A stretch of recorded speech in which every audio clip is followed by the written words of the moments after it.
Radar Selatan. Selamat datang di Bedah Editorial Berita Radar Selatan. Saya Hasan Diasari dan teman saya. Dan saya Basuk Marewa. Jadi hari ini Ewa ada 3 yang kita mau bahas. Siap jadi tamu tidak? Siap dong. Selalu jadi siap. Jadi ada 3 nih yang kita mau bahas. Yang pertama itu soal jumlah kunjungan wisatawan. Kan kemarin kan ada libur apa namanya? Libur Natal dan tahun baru. Libur tahun baru. Ada yang tidak tahu tuh? Oke. Pastikan kita yang tugaskan kan tahu, jadi harus ada. Nah, kan namanya spek tuh. Jadi yang kedua itu soal ini marak sekali nih aksi kriminal terakhir ini. Yang terakhir itu ada pencurian gabah. Terus ada juga yang soal pencurian motor. Dan kemarin itu kan ada juga curnak. Curnak juga. Nah, itu kita mau bahas sebentar itu. Dan yang terakhir itu yang ketiga itu soal sengketa. Kan tahu kan kemarin sengketa itu di lahan di kawasan adat. Itu kan sudah berproses. Betul. Nah, prosesnya oke. Baik, yang pertama itu soal itu dulu ya, soal apa namanya? Jumlah kunjungan wisatawan. Bisa tuh tidak paparkan alasannya kenapa sekarang atau ada datamu tidak tahun ini dengan tahun kemarin. Kita bisa bandingkan tuh tahun ini meningkat atau malah menurun. Betul. Ada tidak? Kalau kan soal kunjungan wisatawan, Kak, latar belakangnya dulu tuh, kan ini kenapa kita membahas kunjungan wisatawan, karena kan ini memang menjadi edisi khusus kemarin di Radar Selatan, bagaimana kita memberikan informasi terkait perayaan momentum tahun baru. Dan salah satu topiknya itu adalah bagaimana kunjungan wisatawan dan kunjungan wisatawan khususnya di kawasan wisata Bira. Kenapa kawasan wisata Bira? Karena kan memang itu menjadi destinasi utama dalam berwisata dan destinasi andalan di Kabupaten Bulukumba, kawasan wisata Bira. Dan berdasarkan data kunjungannya, Kak, kalau kita hitungannya mulai dari 31 Januari itu 31 Desember 2025 sampai 4 Januari. Itu sekitar 23.000 kunjungan wisatawan, Kak. Ini saya lihat di sini ada 23.000. Iya, 23.000 kunjungan wisatawan. Karena kenapa banyak? Karena pertama momentum libur tahun baru ini bertepatan bersambung juga dengan libur akhir pekan. Cocok. Misalnya tahun barunya di tanggal 31, tanggal 1, tanggal 2, 3, 4 itu dia kan akhir pekan. Sehingga banyak. Kalau dibandingkan tahun lalu kan dia 2 hari libur, Kak. 31 sama tanggal 1. Di tahun lalunya itu, sehingga jumlah kunjungan dia di sekitar angka 5.000. Tapi di 2 hari itu, di tahun 2025 sebelumnya. Sementara di tahun ini 23.000 karena memang ada rentetan waktu yang panjang untuk liburan. Jadi 23.000 ini dia terdiri dari wisatawan dewasa sekitar 9.000, kemudian ada 4.000 19.000 wisatawan dewasa, 4.000 wisatawan anak-anak, dan 10 orang wisatawan mancanegara. Dan tentunya selain wisatawan ada juga hitungan-hitungan kendaraan yang masuk, yang jumlahnya juga belasan ribu. Saya lihat juga di sini nih ada nih terkait arus kendaraan. Yang masuk. Ini juga terpantau katanya padat. Total 5.369 unit kendaraan. Itu jadi ada terdiri dari 3.700 mobil, 2.000 lebih motor, dan 82 unit bus. Dari kan total kunjungan ini, Kak, dia tentunya menghasilkan penghasilan asli daerah. PAD. Betul. Dari retribusi masuk itu, Kak, baik itu wisatawan maupun kendaraan yang digunakan. Ini saya lihat ada sampai 460 juta. Iya, betul. Selama terhitung 4 hari itu. Ini khusus untuk Bira, jadi khusus untuk kawasan wisata Bira. Karena kan itu memang menjadi destinasi unggulan, Kak. Tapi selain Bira juga kan sebenarnya banyak tempat-tempat wisata lain yang dikunjungi masyarakat. Termasuk misalnya pada saat perayaan momentum malam tahun baru itu yang ramai dipadati itu di kawasan Pantai Merpati yang ada di dalam kota. Itu memang jadi malam puncak perayaannya untuk Kabupaten Bulukumba, di situ dipusatkan. Tapi kan yang namanya pusat-pusat keramaian seperti itu kan kadang rawan terjadi namanya aksi-aksi kriminal. Nah, sejauh mana peran aparat baik Satpol PP, polisi dan kalau kan memang dalam momentum tahun baru ini teman-teman kepolisian, TNI, Satpol PP dan unsur-unsur pengamanan lainnya itu dia memang membuat tim khusus atau tim terpadu. Tim terpadu ya. Ya, ada yang memang fokus untuk mengurusi urusan kelancaran lalu lintas, ada yang menjaga keamanan dari upaya-upaya kriminalitas dan lain-lain. Betul. Dan itu kalau kemarin kita lihat hasilnya terbilang sukses Kak, karena tidak ada kejadian-kejadian yang membahayakan betul. di malam. Ya, karena saya lihat juga beberapa berita yang kami muat itu ada beberapa tokoh dan sampai anggota dewan itu yang mengapresiasi kinerja kepolisian, bukan cuma kepolisian tapi aparat gabungan. Itu kan sudah masuk TNI, Polri dan yang lain. Karena kan sebelumnya memang jauh hari sebelumnya sudah dipersiapkan. Misalnya taruhlah pemadam kebakaran itu sampai menggelar apel khusus. Khusus untuk pemadam khusus untuk menyambut momentum tahun baru ini. Kan ada peringatan-peringatan sebelumnya bahwa tidak boleh dinyalakan petasan dan lain-lain. Walaupun sebenarnya masih ada yang menyalakan, tapi tidak sesignifikan di tahun-tahun sebelumnya. Bahkan sempat ada kejadian kebakaran begitu. Tahun ini alhamdulillah aman Kak. Oh, siap. Terus soal ini kan data yang tadi ini tahun ini, ada tidak data tahun kemarin? Menurut ini hasil dari yang kau dapat dari luar, dari data dari Dinas Pariwisata, tahun ini meningkat apa? Itulah tadi saya bilang Kak, kalau di tahun sebelumnya itu dia di angka 5 ribuan kunjungan wisatawan di kawasan Bira. Tapi dia hitungannya mulai dari tanggal 31 sampai tanggal 1 Januari. Karena cuma 2 hari libur. Rentan waktunya. Cuma 2 hari libur saat di tahun lalu itu. Sehingga mungkin data kunjungan itu dia lebih rendah daripada tahun ini yang sampai 4 hari libur. Oke. Itu mungkin kalau soal kunjungan wisata mungkin beralih dan yang menarik juga Kak, mungkin penting juga diketahui dari berita yang kita terbitkan ini di Radar, selain memaparkan bagaimana jumlah kunjungan wisata, bagaimana jumlah PAD, di Dinas Pariwisata sendiri juga bahkan mengakui bahwa memang masih ada yang perlu dibenahi dari kawasan wisata Bira. Maksudnya apanya? Masih banyak fasilitas-fasilitas, misalnya kayak toilet umum, misalnya kayak penginapan Pemda yang selama ini kurang terurus, mungkin itu menjadi evaluasi dari. Setahu saya kan dulu ada itu ini Pemda. Ya, ada Kak. Kalau kan dia kalau tidak salah ada dua rumah kaca, kalau tidak salah ada rumah kaca dan ada mes finish. Itu gimana itu? Bagaimana itu? Dan kalau menurutnya dari Dinas Disparpora sendiri, kepala dinasnya Ibu Haji Haimrina memang masih butuh pembenahan. Termasuk kayak fasilitas toilet umum. Berarti yang soal tadi fasilitas itu kan menjadi PR Dinas Pariwisata ke depan begitu mungkin. Oke, cukup mungkin Dalek. Iya, cukup. Jadi yang kedua mungkin soal maraknya aksi pencurian, seperti pencurian gabah, motor dan curnak.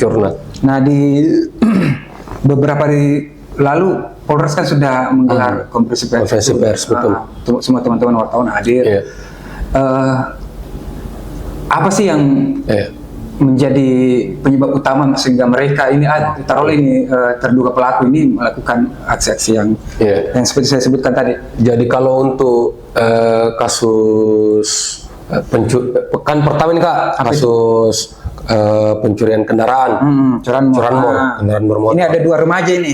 Jadi sebelumnya dulu Kak, sebelum itu, ini yang 2 remaja ini dia di tahun ini. Tapi kan sebelum ini ada lagi kasus pencurian bermotor besar begitu. Bahkan sampai 23 laporan kasus, ternyata pelakunya sama begitu. Pelaku yang sama. Pelaku yang sama dari 23 laporan kasus kehilangan sepeda motor, pelakunya sama. Jadi ada 4 orang pelaku yang ditangkap, 1 pelaku utama. Jadi dari 4 orang ini, dari 23 kasus ini, saat ini Polres berhasil mengamankan 15 unit kendaraan Kak bermotor. 15 unit dan jumlah dan kendaraan ini sudah dimodifikasi semua. Sudah ada yang diganti warnanya, sudah ada yang diubah menjadi motor ojek gabah. Bahkan sudah ada yang digosok mesinnya Kak. Nomor rangkanya sudah dihilangkan. Nomor rangkanya untuk mengaburkan identitasnya motor toh.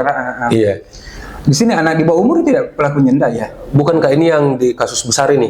Bukan. Itu yang Ini kayak yang 2 remaja saya ini. kemudian itu ini baru Kak, itu yang baru 2 hari yang lalu.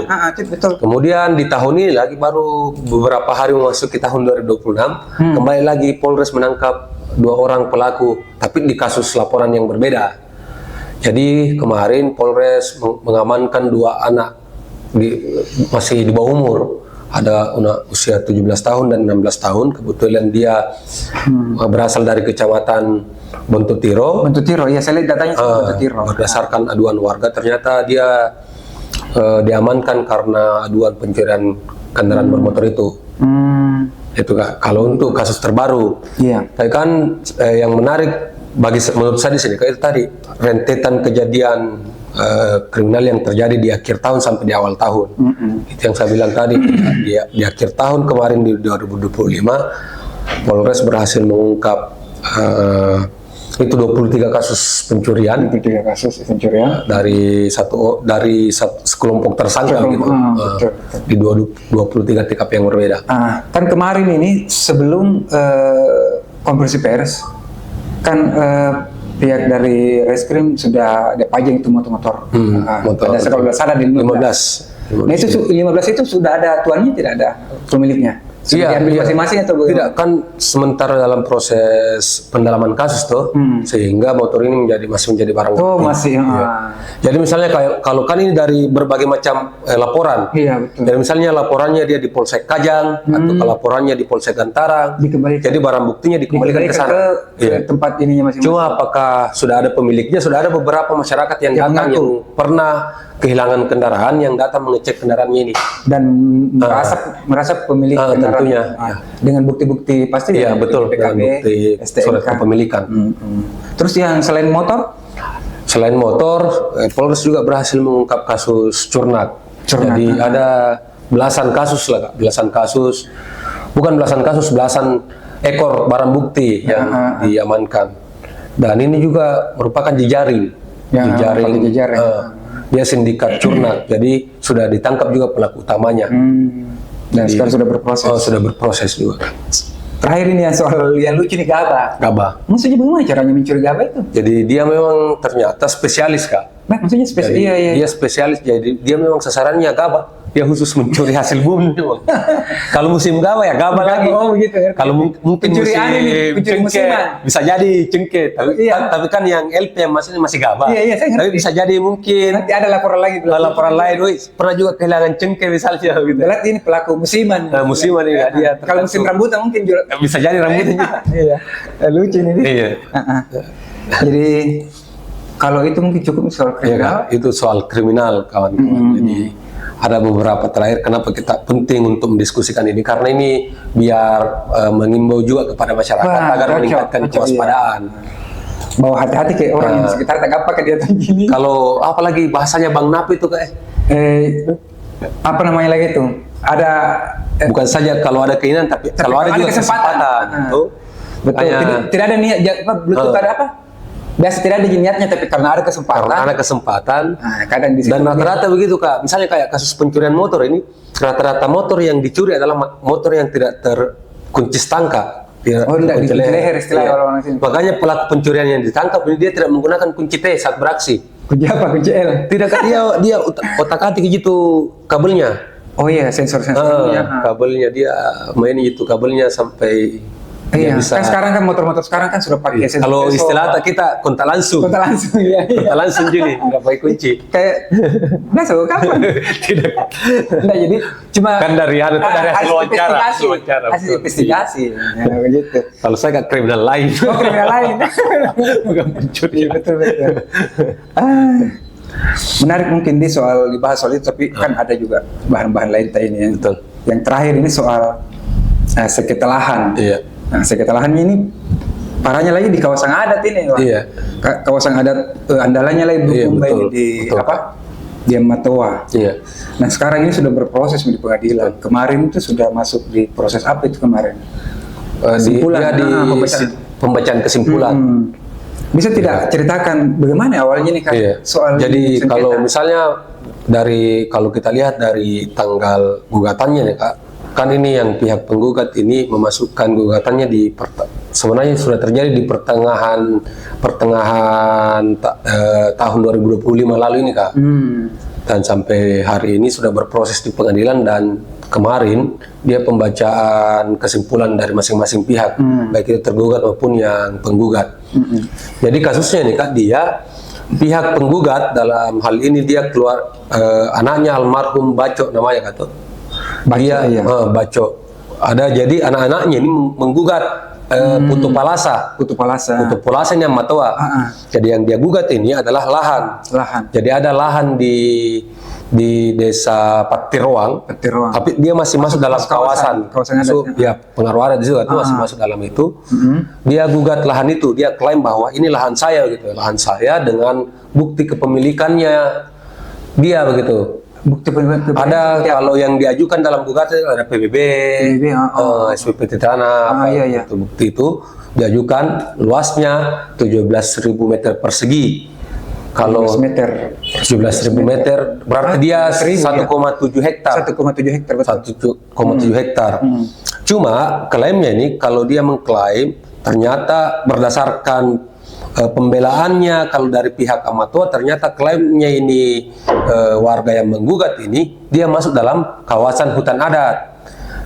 Kan kawasan hutan adat itu diakui oleh Perda, Kak. Kan dia sudah dilakukan pengukuran bahwa ini batas-batas hutan adat dan diperdakan di tahun 2009 kalau tidak salah ya, Kak. Intinya sudah diperdakan itu, ada perdanya. Kalau menurutnya pihak Amatua klaim dari warga yang menggugat ini dia masuk dalam kawasan itu. Kalau menurutnya pihak Amatua. Dan memang kan ini sebenarnya ini bukan kasus baru.